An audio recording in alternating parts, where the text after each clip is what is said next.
Good evening. Good evening. Everyone's kind of towards the back. I don't know what it is. Maybe that's normal. There's 2 empty rows at the front, but that's fine. I'm sure you can all hear me from there. So, thank you, Ruth. As Ruth said, I'm Ben, one of the elders here at Rehope. I've been here now for about 6 years. Don't let the accent fool you. I'm not from Glasgow originally. We did move here about 6 years ago, and have been coming to Rehope ever since. And I've been one of the elders for the last 4. But it's the first time most people have heard me speak, unless you were here this morning. So it should be good fun. Less pressure now. I've done it once. So how hard can it be second time round? The brief for today was pretty broad. Those of you that have been here the last few weeks will know we're sort of in between different sermon series. So speak about something close to your heart was Brian's suggestion. So I want to spend the next 20 minutes-ish, plus or minus, talking about something of real importance, something that God's been speaking to me about, something that I care passionately about, and that's food. So when my wife and I moved to Glasgow back in 2012, I remember wondering what Glasgow would be like, the weather, the people, the places, the cuisine. We'd lived all over the country. We'd spent a bit of time living in Germany. We'd experienced all sorts of different things, people, places, a real mix. And we really weren't sure what to expect in Glasgow. I still remember one of my early experiences, and it stuck with me, and the surprise I felt when I went to the Works canteen pretty soon after arriving. It's a mistake I haven't repeated since. I was struck by the food choices for that day, hot meals for that day, 2 choices. The first was fish and chips, pretty staple. And the second, because of the sort of health drive in the business, was labelled healthy option. And the healthy option for that day was macaroni cheese with a wee slice of pizza. I thought, wow, this is, wow. Yeah, that's different. They don't label it a healthy option anymore. They've given up. It's just 2 now. And I find, just like that, food has a funny way of sticking in the memory. Whilst I was preparing this talk, I was reminded of the best meal that I've ever eaten. It was on my wedding anniversary, celebrating 3 years of being married to my wife Sarah, and I thought I'll treat her to a meal at a fab restaurant down in Surrey where we were living at the moment. It's a lovely old manor house, wonderful ambience, welcoming staff, quaint English charm that just oozed out of the place. And I remember we sat down at the table in the corner, lovely room, oak beams. Oh, it was tremendous. And then the arrival of Stephen, bearing quite simply the largest, bushiest mutton chops I'd ever seen. I don't mean the food, the whiskers coming out of the side of his face like some 19th century industrialist. Absolutely magnificent. And he turned up and introduced himself as our sommelier for the evening and proceeded to drop onto the table what he described quite rightly as a weighty tome. It was a hardback book with the wine list in, and it must have been 80 pages or so. It would have taken the duration of the meal to have gone through all the options, I think. And it's stuck with me since. And the food, goodness, the food was exquisite. At least I think it was exquisite. Because, do you know, I really don't remember what I ate. I don't remember the food very well. I just have an overriding memory of it being wonderful. So you might be asking, why is this your best ever meal? You don't even remember the food. And I think if you put to one side Stephen and his facial hair and the fun of reading the novel that was the wine list, it was the time that I spent with Sarah. It was the time we spent talking and dreaming about our future, about where we would go, the things that we wanted to accomplish together, the calling that we felt God had placed upon us as a couple. It was the togetherness, the unity that marks it out as a highlight. The memory is so powerful, not because of the food, but because of the role that the food that we shared played as a vehicle to allowing genuine openness, unity, and togetherness. And that's what brings people together for meals and celebrations. I'm sure you've all partaken of parties and dinners with friends and family for big, important occasions. And that's really what I want to talk about this evening. It's about that act of sharing food, of sharing life, of the fellowship that comes from those occasions. Because food is ultimately a way to bring people together, to build relationships and friendships, and to create the opportunity to build community by means of hospitality, to show God's love to those around us. And as we look at the examples set for us in the Bible, we'll see that food, fellowship, hospitality, and community are all intrinsically linked and central to God's plan for us. And this evening we're going to focus on hospitality in particular. There's probably a whole series there if we wanted to, but this is just a one-off at the moment. And I'm going to focus on hospitality because I feel of all those topics, it's the one that I've been learning the most about over the last month, so I really want to share with you. So to start with, I'd just like you to think about your close friends, the last group of people that you maybe shared a meal or a cup of tea or coffee with. Just think about what are they like, how old are they, what do they do for a living? I found myself pondering these questions over recent months, and I've been challenged by some of the answers that I've arrived at. And I think for me, like for most of us, the answer is that the people we're closest to, the people we choose to spend the most time with, are pretty similar to us. Similar in age, in social group, in upbringing. We're most often attracted to people with whom we're the most similar and we share lots of characteristics. Not as a conscious choice, but as something subconscious, something that just happens.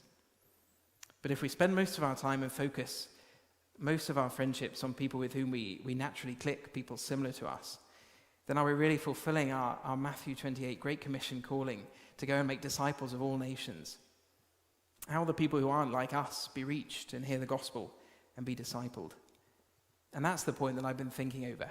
That's the thing I've been challenged on is how do I reach out and connect with people who aren't like me, people I don't naturally click with, people I don't share a love of cricket with. I don't see why people wouldn't love cricket, but some don't. So how do I connect with people in that category? And we'll talk about it more over the course of this evening and look at the example set for us by Jesus and by some of his Old Testament forebears. And I hope through this to show that we are called to show hospitality and build community with all of those around us. Not solely those who like us and not only those whom we like. And it's not something that's easy. It doesn't come naturally to most of us. There are those exceptional few who just seem to have a real gift for it. And there's an example there we can follow. But for most of us, it's not natural or easy most of the time. And it's definitely not something that I'm particularly good at. I'm not speaking from a position of having this sorted. But it is something I'm working on and that I believe we must all work on if we're to build a genuine, open and hospitable church. Now, those who were here last week, just as an aside, would have heard Brian talking about the steps we're making in getting a building in the south side and opening a south side campus. Those that weren't here last week, surprise. If you won't go and listen to the message, you'll hear more about that.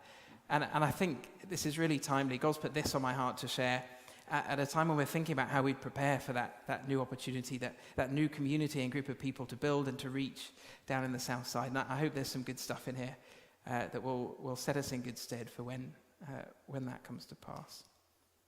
So we're going to dig into the Bible now. If you have yours with you, then please turn to Ruth Chapter 2. And don't worry if you don't, the words will be on the screen. There's quite a few of them. I realized when I looked at the slides earlier, it's quite a chunk of scripture, but it's good stuff. So I'll read it out. So Ruth Chapter 2, 1 to 16. Ruth meets Boaz in the grain field. Now Naomi had a relative on her husband's side, a man of standing from the clan of Elimelech, whose name was Boaz. And Ruth the Moabite said to Naomi, "Let me go to the fields and pick up the leftover grain behind anyone in whose eyes I find favor." Naomi said to her, "Go, my daughter." So she went out, entered a field, and began to glean behind the harvesters. As it turned out, she was working in a field belonging to Boaz, who was from the clan of Elimelech. Just then Boaz arrived from Bethlehem and greeted the harvesters. "The Lord be with you." "The Lord bless you," they answered. Boaz asked the overseer of his harvesters, "Who does that young woman belong to?" The overseer replied, "She is the Moabite, who came back from Moab with Naomi." She said, "Please let me glean and gather among the sheaves behind the harvesters." She came into the field and has remained here from morning till now, except for a short rest in the shelter. So Boaz said to Ruth, "My daughter, listen to me. Don't go and glean in another field, and don't go away from here. Stay here with the women who work for me. Watch the field where the men are harvesting, and follow after the women. I've told the men not to lay a hand on you. And whenever you are thirsty, go and get a drink from the water jars the men have filled." At this, she bowed down her face to the ground. She asked him, "Why have I found such favor in your eyes that you notice me, a foreigner?" Boaz replied, "I've been told all about what you have done for your mother-in-law since the death of your husband, how you left your father and mother and your homeland and came to live with a people you did not know before. May the Lord repay you for what you have done. May you be richly rewarded by the Lord, the God of Israel, under whose wings you have come to take refuge." "May I continue to find favor in your eyes, my Lord," she said, You have put me at ease by speaking kindly to your servant, though I do not have the standing of one of your servants." At mealtime, Boaz said to her, "Come over here, have some bread and dip it in the wine vinegar." That was a good thing. It sounds awful, but bread dipped in wine vinegar was top cuisine at the time. When she sat down with the harvesters, he offered her some roasted grain. She ate all she wanted and had some left over. As she got up to glean, Boaz gave orders to his men, "Let her gather among the sheaves and don't reprimand her. Even pull out some stalks for her from the bundles and leave them for her to pick up, and don't rebuke her." So hopefully most of you are familiar in some way with the story of Ruth and with the book. If not, then go and read it. It's tremendous. Maybe don't go and read it right now. Wait till we've finished. But do go and read it. I'd encourage you to. It's an incredible story of love, commitment, honor, family, hospitality, and above all, community. It's a testament to God's love for all people, whether Jew or Gentile. And I also discovered, which really interested me while I was preparing for this evening, that traditionally it's read in synagogues at the Feast of Weeks, which celebrated harvest and God's provision of food. So also in the Jewish tradition, it's recognized as a real story and a book that talks about that provision and God's provision. So here we have Ruth. I'll do a little recap for you of some of the background. Here we have Ruth, recently moved from a native Moab. So she was born in Moab. She's only ever lived in Moab. And she's moved to Bethlehem in order to support her mother-in-law Naomi, who was Jewish and was from that area, had moved to Moab. Ruth had married Naomi's son. Naomi's son had died. And then Ruth had moved with Naomi back to Bethlehem so that she could support her in an act of sacrificial love. So they get to Bethlehem. They don't have anyone there. There's no one they seem to know. They've got no community, no support. And clearly Ruth's first thoughts are on how she'll sustain herself and Naomi. And having arrived at the time of the barley harvest, she decides to find a field and collect the leftover grain from the areas of the field that the harvesters have passed over. So you got to think back, this is clearly pre-tractors and combine harvesters, pre-mechanization of farming, all that sort of stuff. There'd be teams of men toiling all day, going through collecting the barley harvest in that short window of time when it's ripe and before it spoils. So it wouldn't be uncommon for there to be bits left behind, maybe some of the less attractive grain, maybe bits that the harvesters have dropped. There'd be bits left behind in the field. So what Ruth was doing was not uncommon for someone in a position of need, was to go behind and to pick up the leavings that were found on the floor, to go and pick up the bits of grain, the bits of barley that had been missed by the harvesters.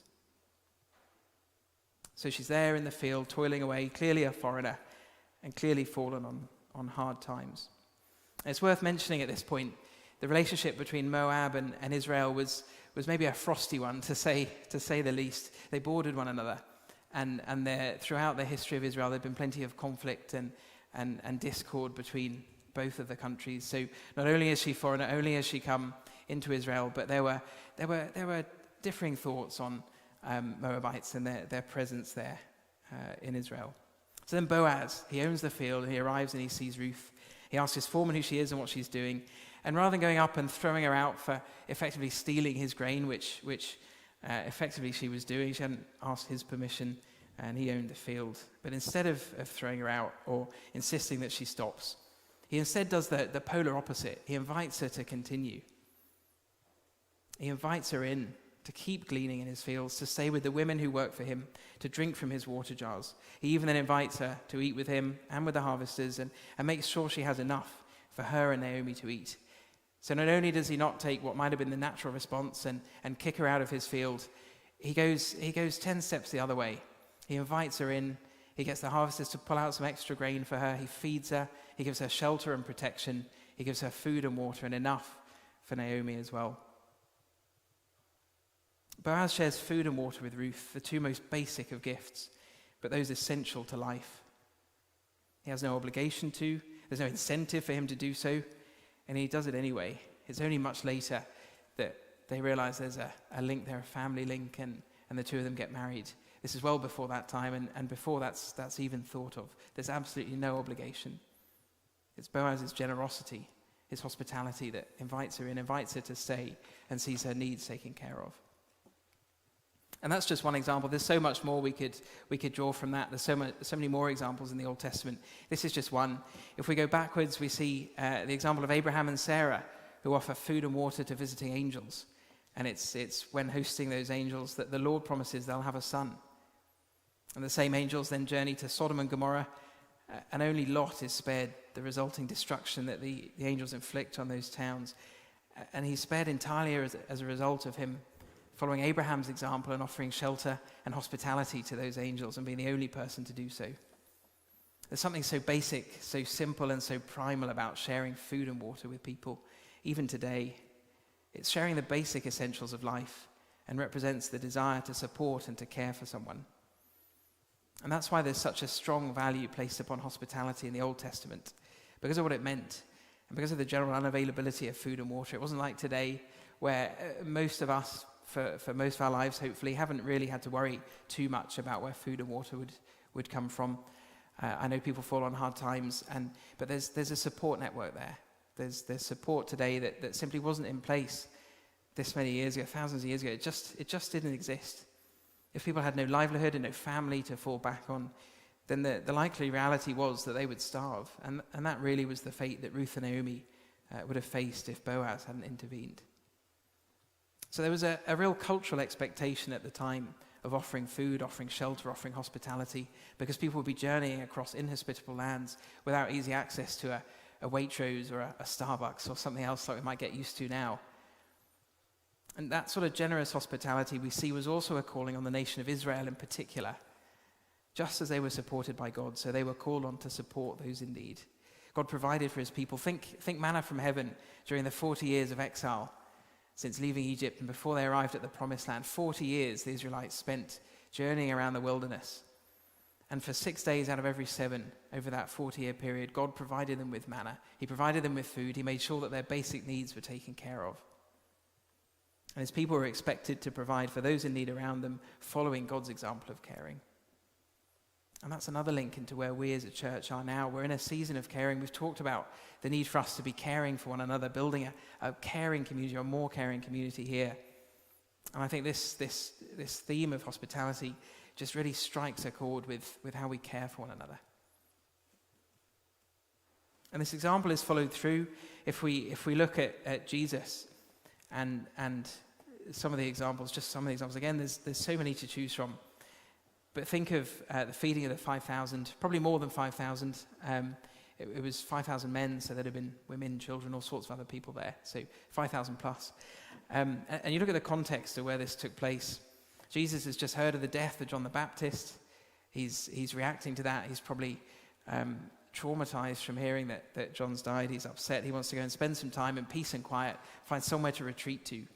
And what does he find but 5,000 plus people following him? He's trying to get away from that, get away from the people that follow him around during his ministry. And instead he finds a veritable army of people coming with him. Now, I, like most of you, like to get some time away from time to time. Go and find a solitary spot to sit, to reflect, to seek God, to pray, to do whatever it is you need to do just with a bit of peace and quiet.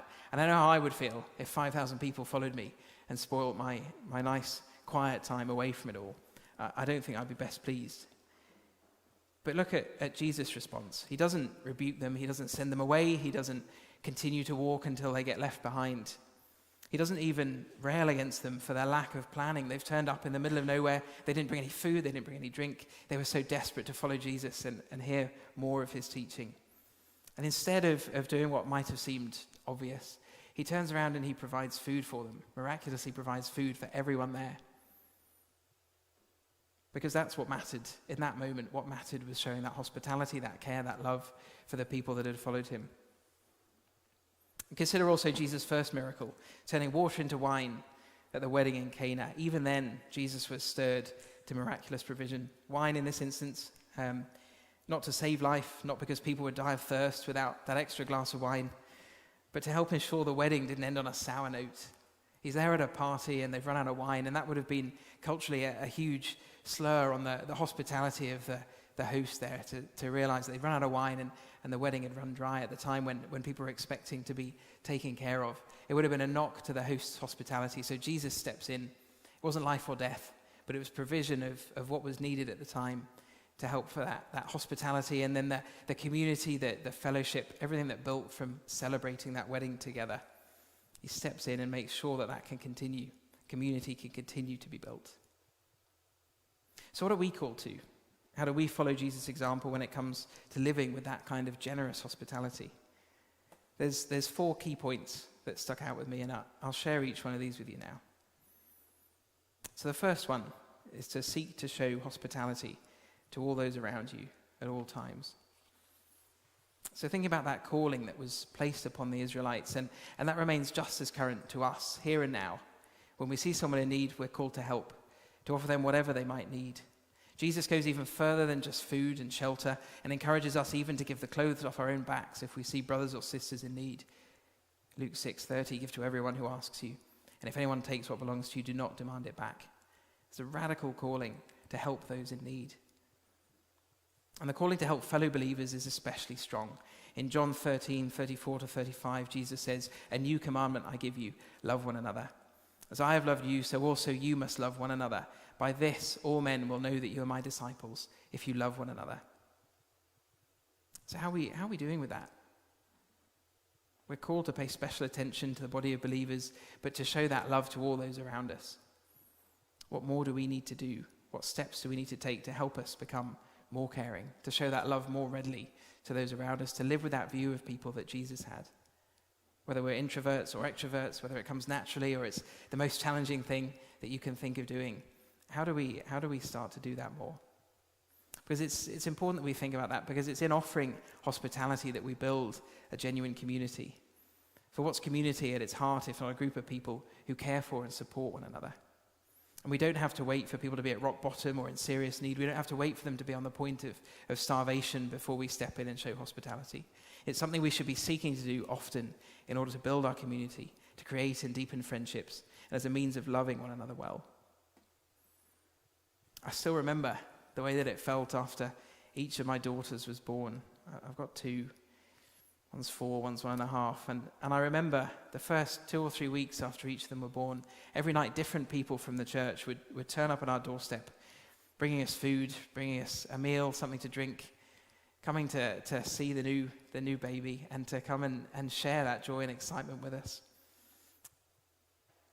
And I can tell you, as someone that's been through it twice, there's nothing better when you're in the first couple of weeks in particular of parenthood than having someone turn up with a wonderful dinner that they've cooked. There is nothing that beats that, apart from maybe a good night's sleep, but no one can help with that.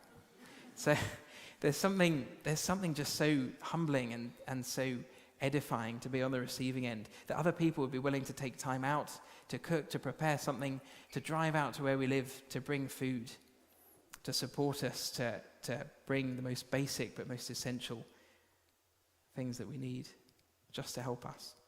And a huge range of people signed up both times, people we knew well, people we didn't know at all, parents, non-parents, just a huge number of people, a really wide range.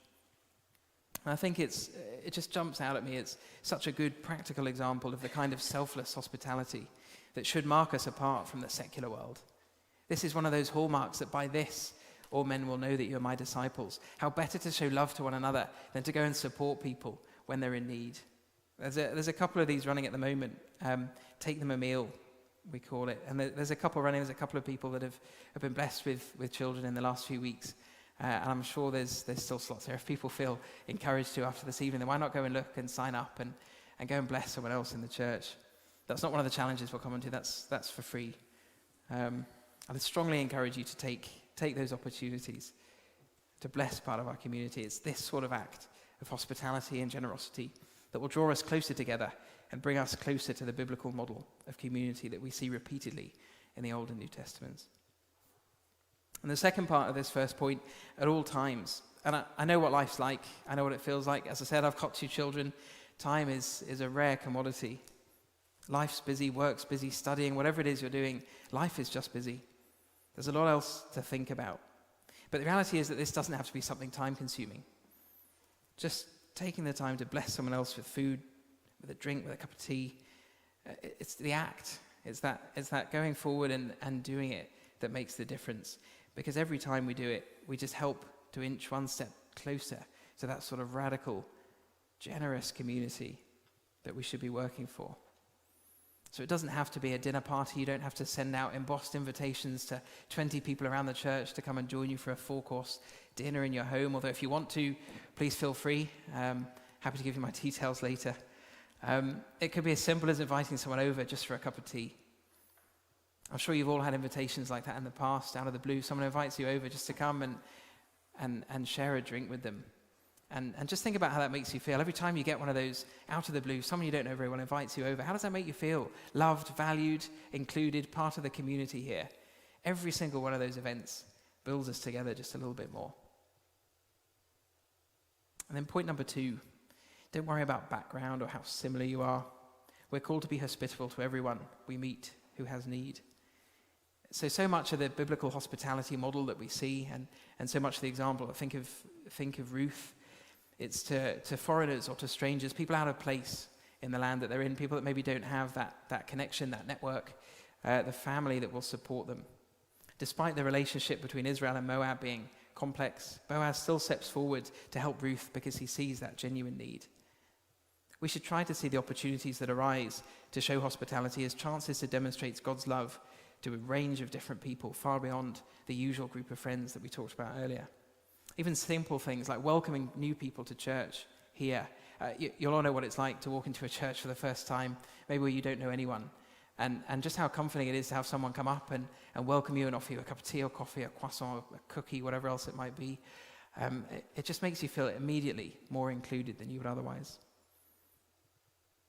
So at this point, I just want to consider that word, hospitality. I've repeated it more times than I've counted. And I was struck by what it really means. So I looked at the Greek for the word hospitality. It appears a couple of times in the New Testament in the Greek.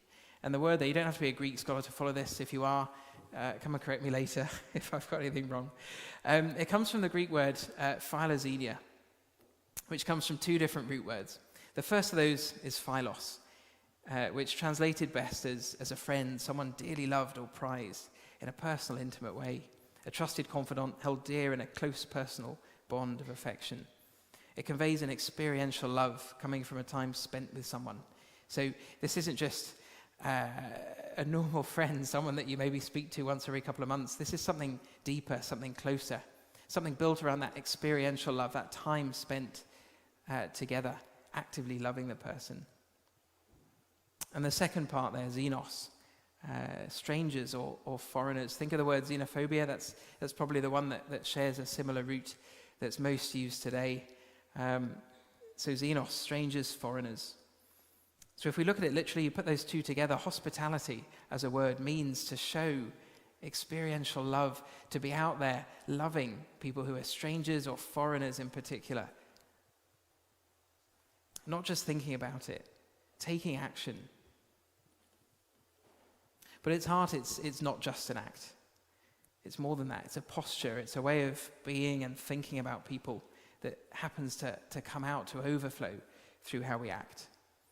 If we strive to see people as God sees them, with his heart and with his love, we take his view and his approach, then the overflow from that love that we see and we feel for people is wanting to act in a hospitable way, is wanting to spend time with people, is wanting to get to know people, to build community and to be in fellowship with them. The act is important because that's the overflow, but it's having our hearts in the right place, seeing people in the right way, seeing people as God sees them, that fundamentally underlines the whole concept. It's also worth noting that hospitality is not the same as entertaining. The former is, as I've said, a way of thinking and feeling. The latter is a way of acting, of arranging things just so. The drape of the fairy lights over the dinner table, the cutlery polished and aligned, the mood lighting set to create just the ambience, the right playlist on the radio from Spotify, whatever it might be. However you set the mood, that's entertaining and that has real value. Creating that right ambience is great and it can help the conversation flow and create the mood. But that's not hospitality. So don't think it's not important, but it's secondary to treating anyone that might walk through your door with genuine love and affection. You can have all the ambience set, you can have the best playlist going on in the background, but if you don't have that genuine love and that overflow of love as you welcome people in, then we miss out. I was also interested to find out that the concept of hospitality and biblically how it was outworked is a big part of the answer to a question that I've pondered for some time. How did the gospel spread so fast? You think it was when Jesus died and was resurrected, it was small. Christianity was small. It was contained within a pretty small part of the Middle East. It wasn't as spread as it is today. And within a few hundred years, most of the continent of Europe had been touched in some way by Christianity and by the message of the gospel. The Roman Empire had converted to Christianity. Its spread was like nothing else. And how did that happen? Well, obviously God was behind it, which was the most important thing. But also important was the church's knack for showing hospitality to people, for sharing food, for spending time with them, and the opportunity that affords for effective evangelism. If we love people first, if we show them we care, if we invite them in to share food, then through those acts they'll see God's love displayed to them. Through those acts they'll come to know us and they'll experience God. I firmly believe there's no better way of getting to know people, of sharing the gospel and of discipling people than over food, over a meal. It's not chance that courses like the Alpha course take place over a meal because of the atmosphere that creates, because of the opportunity it creates, and because of the hospitality that it shares. And point number 3, good hospitality is about accepting offers as well as making them. So there's more to this than solely inviting people to come and share time and food with us. If we all invited but never accepted, then we really wouldn't get anywhere. There'd just be a lot of disappointed people and a lot of meals and cups of tea going to waste. We see from the examples that Jesus sets throughout his ministry that accepting offers of hospitality and spending time with people, even those that we may not agree with, is a vital part of our calling if we're to emulate Jesus' example. Jesus had dinner with Pharisees, a group that he maybe didn't see eye to eye with, Luke 7:36, and with tax collectors, think of Zacchaeus in Luke Chapter 19. He accepted water from a Samaritan woman in John Chapter 4. As we mentioned, he fed the 5,000. And if we look at that example Jesus sets, he doesn't just spend time with people like him, rabbis. He spends time with a cross-section of the community. He spends time with tax collectors like Zacchaeus and with prostitutes, people at the lowest rung of the moral ladder at the time, the people that were shunned by the rest of the community. These are the people that Jesus chose to spend time with, chose to extend hospitality to, and chose to accept hospitality from. So this kind of hospitality, eating, drinking, was central to Jesus' ministry and how he outworked it. Indeed, there are over 50 references to Jesus at dinner or telling parables that involve meals in the Gospel of Luke alone, and nearly double that in Matthew. There was a commentator I was reading said, if you look at the Gospel of Luke, Jesus is always on his way to, at, or going from a meal through the whole book. He's in one of those 3 states. And I think that's quite true. Luke 7:34 says, the Son of Man has come eating and drinking, which was a signpost to the major tool of Jesus' ministry, sharing food, sharing water with people. Throughout his ministry, he accepted and extended hospitality as a major tool to allow him to further his ministry. And I believe this is an example we're all called to emulate. So just think, how good are you at accepting unexpected offers of hospitality? And then point number 4, good hospitality comes from a genuine heart. So as a final point, I just wanted to touch on how we are when we're being hospitable, when we invite people around for that meal or cup of tea. 1 Peter 4:9 says, show hospitality to one another without grumbling. Proverbs 23:6-7 has similar instruction. Do not eat the food of a begrudging host. Do not crave his delicacies, for he is the kind of person who is always thinking about the cost. The point here is not that we should spend extravagantly, but rather if we're going to discharge our calling to hospitality, we must do so in a genuine way with a happy heart, much like our calling to give in a joyful way, not grumbling about the cost. When we're hosting people, we shouldn't be concerned about their table manners, about how many bottles of elderflower pressé they might have consumed over the course of the evening. Maybe that's just me. We should be focused on how we love them well, building community. Our calling is to make disciples of all nations, showing God's love and spreading his gospel. Creating a welcoming, hospitable environment in our church is a key component of outworking this calling. We must seek to build a community with fellow believers that reflects the love and unity that Jesus built with his disciples. There are some things we do here at this church that you'll know if you've been here for a little while. You'll have experienced the emphasis we place on feasting together here, following some of the Jewish and the Old Testament feasts that were celebrated and that Jesus celebrated, because of the chance it gives us to come together to eat, to share food, to share time together, and to build our community. If you've not been to one, then when the next opportunity comes along, come along. It's a cracking chance to meet people, to mix with people, to get to know them, to share food in the same way that we see modeled in the Bible, and by so doing to foster and to grow a culture of hospitality and a community of people who love and care for one another as Jesus taught us. So I've got some challenges that I want to share today. There's 3 challenges which will be up on the screen.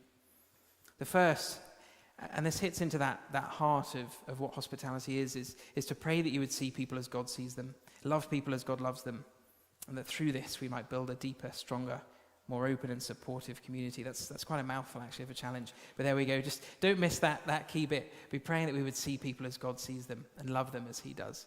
Because if things don't come from that basis, that fundamental foundation of the love that we have for people, then it all comes to nothing. For this, I'd suggest why not try praying each morning or each evening or some time that works for you during the day. Be praying that God would give you his eyes and his heart for people.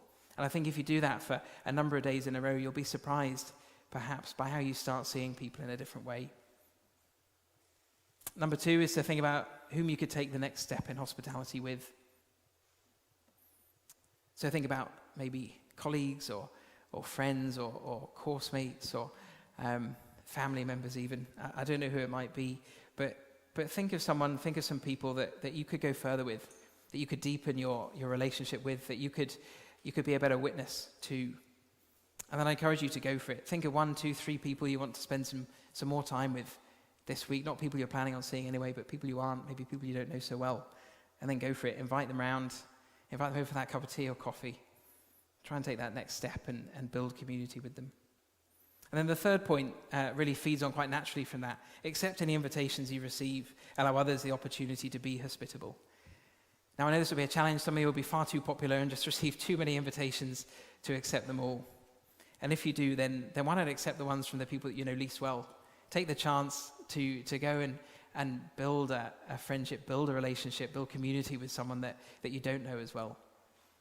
Because it's in doing this, it's in us connecting and building that community, that fellowship through the means of hospitality, that we really emulate the early church, that we follow Jesus' example, that we follow his method, his approach, and that we'll see the gospel spread.